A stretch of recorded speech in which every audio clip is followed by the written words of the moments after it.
اعوذ باللہ من الشیطان الرجیم بسم اللہ الرحمن الرحیم یا ایہا الذین یا ایہا اے جو الذین وہ جو آمنو ایمان لائے اے وہ جو ایمان لائے یعنی اے ایمان والو اسبرو تم صبر کرو وصابرو اور زیادہ محنت کرو اور ثابت قدمی صابرو کا مطلب زیادہ محنت کرو آگے بڑھو یعنی ثابت قدمی میں صبر میں زیادہ آگے بڑھو ورابطو اور خوب مستعد رہو خوب تیار رہو واتقوا اللہ واتقوا اور تم ڈر جاؤ اللہ سے واتقوا اللہ اور تم اللہ سے ڈر جاؤ اللہ کا تقوی اختیار کرو لعلہ تاکہ تم تفلحون فلاح پا جاؤ لعلکم تفلحون تاکہ تم فلاح پا جاؤ تم کامیاب ہو سکو۔ یہ سورہ آل عمران کی آیت مبارکہ 200 نمبر ہے جو سورہ آل عمران کی آخری آیت مبارکہ ہیں جو قرآن مجید میں جامع مختصر جامع آیات ہیں ان میں سے یہ ایک آیت مبارکہ ہے۔ اس میں اللہ رب العزت نے سورہ آل عمران میں جتنے مضامین بیان ہوئے تفصیل سے اللہ تعالی نے ان کا خلاصہ اس ایک آیت میں بیان کر دیا ہے۔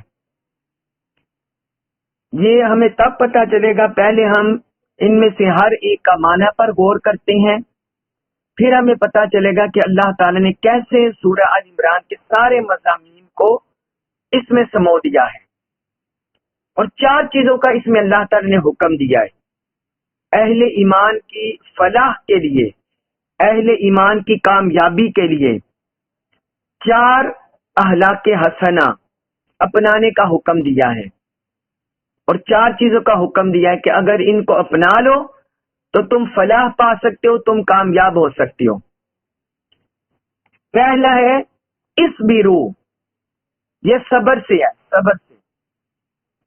صبر کا مطلب ہوتا ہے، صبر کا معنی ہم جان لیتے ہیں۔ صبر کا لغوی مطلب تو ہوتا ہے باندھنا، لغوی مطلب ہوتا ہے صبر کا باندھنا، اور اس کے بعد جو صبر کا اصطلاحی معنی ہے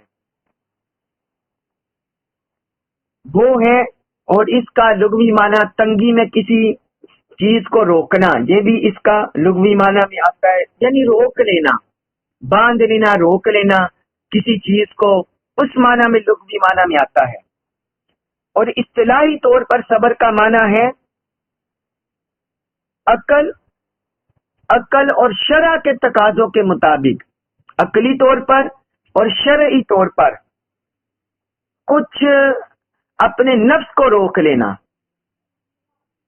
کچھ چیزوں پر اپنے نفس کو روک لینا، اپنے نفس کو پابند کرنا، اسے بولتے ہیں صبر۔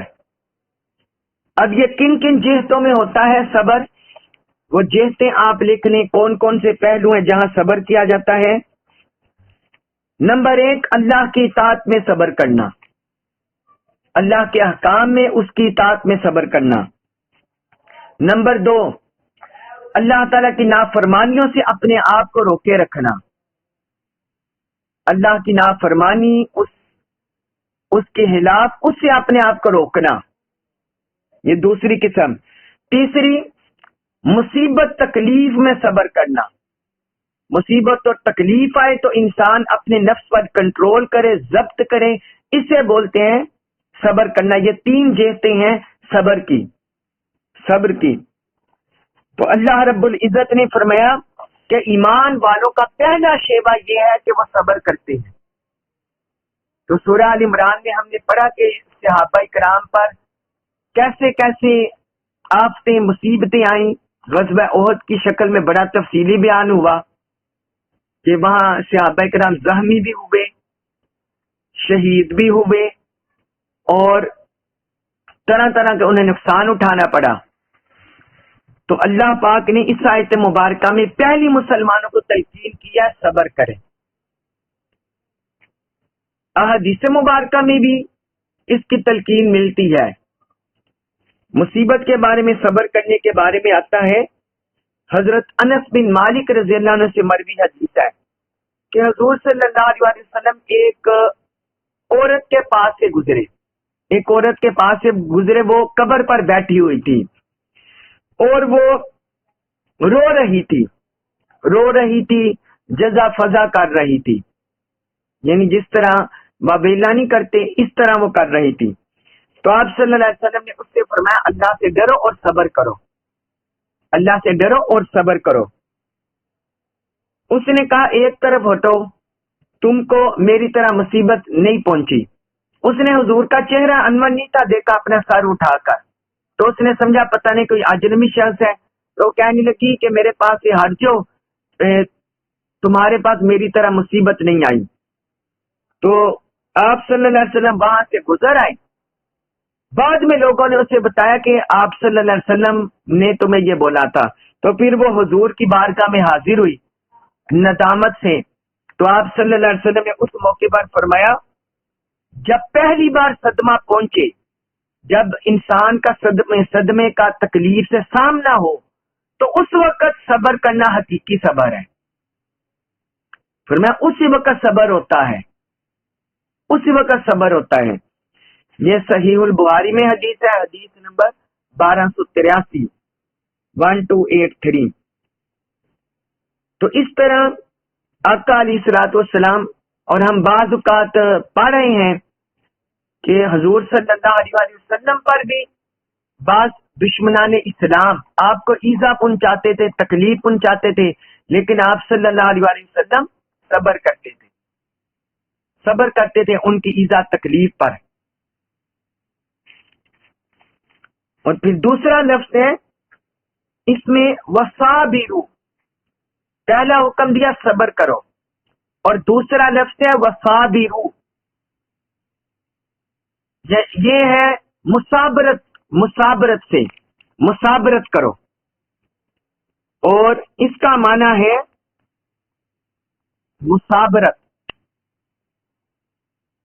مسابرت میں نے لکھ کو بتایا.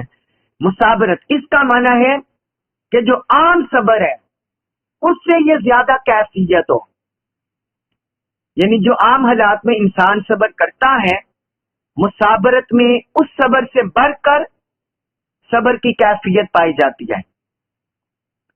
اور اس میں یہ ہے کہ کوئی بندہ، کوئی دشمن تکلیف دے، کوئی مخالف اذیت پہنچائے، کوئی رشتہ دار اذیت پہنچائے، یا دشمنان اسلام سے اذیت پہنچے، تکلیف پہنچے، تو اس پر ان سے زیادہ صبر کرنا،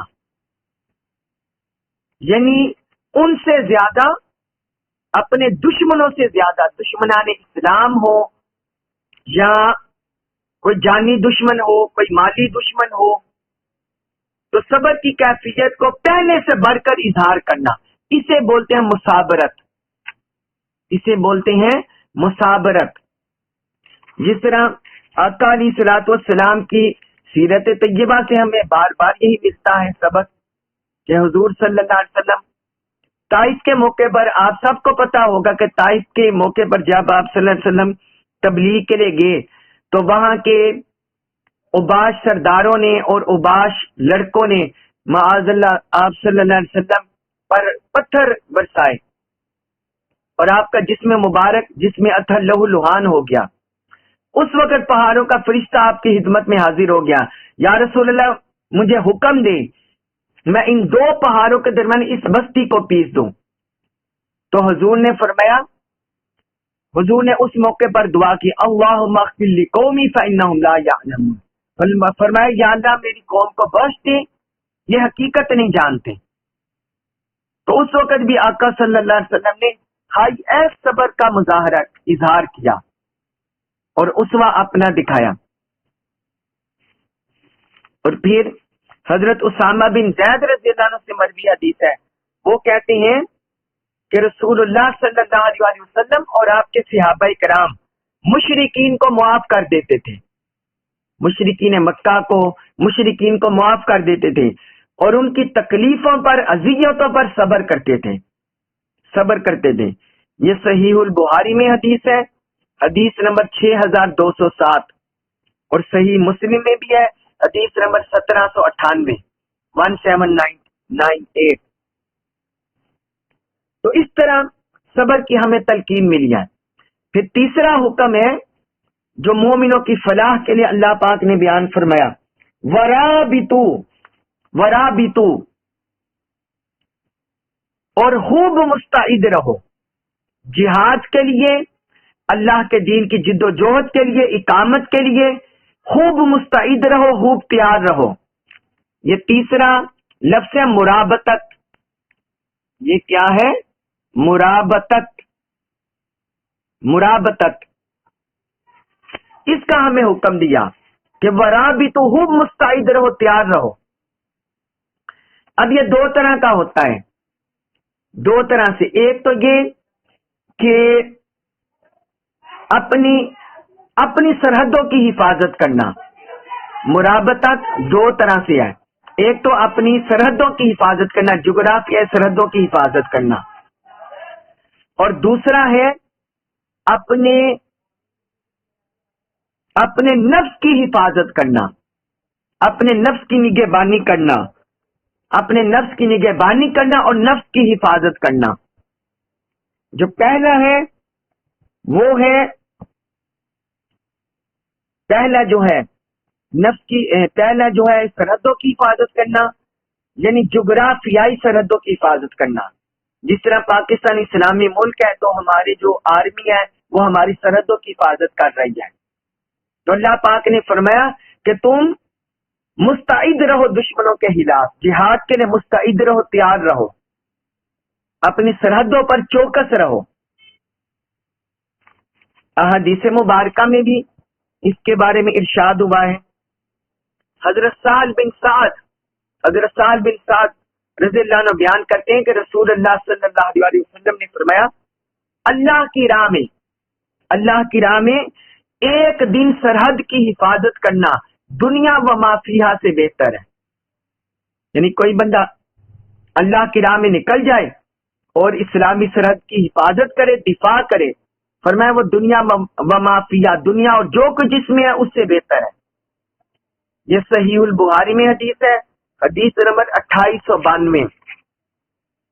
اور حضرت سلمان فارسی رضی اللہ عنہ بیان کرتے ہیں کہ رسول اللہ صلی اللہ علیہ وسلم نے فرمایا، ایک دن اور ایک رات، اور میں ایک دن اور ایک رات سرحد کی حفاظت کرنا یہ ایک ماہ کے روزوں اور قیام سے افضل ہے۔ ایک دن اور ایک رات سرحد کی حفاظت کرنا یہ ایک ماہ کے روزوں اور قیام سے افضل ہے۔ پھر میں اور اگر وہ مر گیا تو اس کا یہ اجر جاری رہے گا، یہ اجر جاری رہے گا، اور وہ فتنہ میں ڈالنے والے سے محفوظ رہے گا۔ اگر وہ مر بھی گیا تو اس کا یہ اجر تب بھی جاری رہے گا، اور جو فتنہ میں ڈالنے والے دجال یا اور فتنے ان سے محفوظ رہے گا۔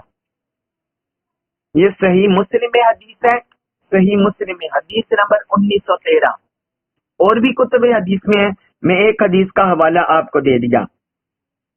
تو ایک تو مرابطہ کا مطلب ہے، رباط کا مطلب اپنے سرحدوں کی حفاظت کرنا، اور دوسرا میں نے یہ بتایا اس کا معنی یہ نفس کی حفاظت کرنا، اور نفس کو، اپنے نفس کو نماز پر قائم رکھنا، برے اخلاق سے پاک کرنا، برے اخلاق سے پاک کرنا، اور اپنے نفس کو نماز پر قائم رکھنا۔ یہ بھی مرابطہ میں آتا ہے کہ اپنے نفس کو نماز پر قائم رکھنا، نمازوں کی حفاظت کرنا، اور نمازوں کو استقامت سے ادا کرنا، یہ بھی مرابطہ میں آتا ہے۔ کیونکہ حضور صلی اللہ علیہ وسلم کی حدیث مبارک ہے، آپ نے فرمایا ایک نماز کے بعد دوسری نماز کا انتظار کرنا، فرمایا یہ رباط ہے۔ یہ کیا ہے؟ یہ رباط ہے، یعنی مستعد رہنا، تیار رہنا، یہ رباط ہے، مرابطت ہے۔ اور صحیح مسلم میں حدیث ہے، حضور نبی اکرم صلی اللہ علیہ وسلم نے صحابہ کرام سے فرمایا کیا میں تم کو وہ چیز نہ بتاؤں، کیا میں تم کو وہ چیز نہ بتاؤں جس سے اللہ تمہارے گناہوں کو مٹا دے اور تمہارے درجات بلند کرے؟ صحابہ نے عرض کیا کیوں نہیں یا رسول اللہ، ضرور فرمائے وہ کیا چیز ہے؟ تو آپ نے فرمایا مشقت کے وقت کامل وضو کرنا، مشقت کے وقت کامل وضو کرنا اور زیادہ قدم چل کر مسجد میں جانا، مشقت کے وقت کامل وضو کرنا اور زیادہ قدم پر چل کر مسجد میں جانا، زیادہ قدم چل کر مسجد میں جانا اور ایک نماز کے بعد دوسری نماز کا انتظار کرنا، ایک نماز کے بعد دوسری نماز کا انتظار کرنا۔ فرمایا یہی رباط ہے، یہی رباط ہے۔ یہ صحیح مسلم میں حدیث ہے، حدیث نمبر 251، حدیث نمبر 251۔ مطلب یہ ہے مشقت کے وقت وضو کرنا۔ آج کل سردیاں ہیں تو سردی میں انسان کا نفس وہ بڑا برا محسوس کرتا ہے، ٹھنڈا پانی ہمارے جسم کو لگے تو ہمیں کوفت ہوتی ہے، اذیت پہنچتی ہے۔ تو سردیوں کے وقت وضو کرنا، یا بیمار ہو کوئی بندہ، تکلیف میں ہو، اذیت میں ہو، تو اس وقت وضو کرنا، یہ مراد ہے کہ مشقت کے وقت صبر کرنا، زیادہ قدم چل کر مسجد میں جانا، یعنی مسجد دور بھی ہے تب بھی انسان وہاں تک جائے، پہنچے نماز ادا کرنے کے لیے، اور ایک نماز کے بعد دوسری نماز کا انتظار کرنا۔ فرمایا یہ رباط ہے، یعنی یہ نفس کی حفاظت ہوتی ہے، برائیوں سے حفاظت ہوتی ہے، گناہوں سے حفاظت ہوتی ہے، اور اللہ کی محبت پر استقامت ملتی ہے، استقامت ملتی ہے۔ یہ رباط کے دو معنی ہیں۔ اور اس کے بعد فرمایا واتقوا اللہ، چوتھا حکم دیا، مومنوں کی فلاح کا چوتھا نسخہ اور چوتھا حکم۔ فرمایا اور تم اللہ سے ڈر جاؤ، اللہ کا تقوی اختیار کرو۔ اللہ سے ڈرنے اور بچنے کا مطلب یہ ہے، اللہ سے ڈرنے اور بچنے کا یہ مطلب نہیں ہوتا کہ جس طرح ہم شیر، ہاتھی یا اور کوئی خطرناک جانور سے بچتے ہیں، ڈرتے ہیں، بلکہ اس کا مطلب یہ ہوتا ہے جب اللہ تعالیٰ اہل ایمان کو حکم دیتا ہے، مراد یہ ہوتی ہے اس کے غضب سے بچ جاؤ، اس کی ناراضی سے بچ جاؤ۔ یہ نہ ہو کہ وہ تمہیں اپنی محبت سے نکال دے، تمہیں اپنی محبت سے محروم کر دے۔ تو یہ مراد ہے اللہ سے ڈرنا، اور اللہ سے ڈرنا یہ مراد ہے، یہ مراد ہے۔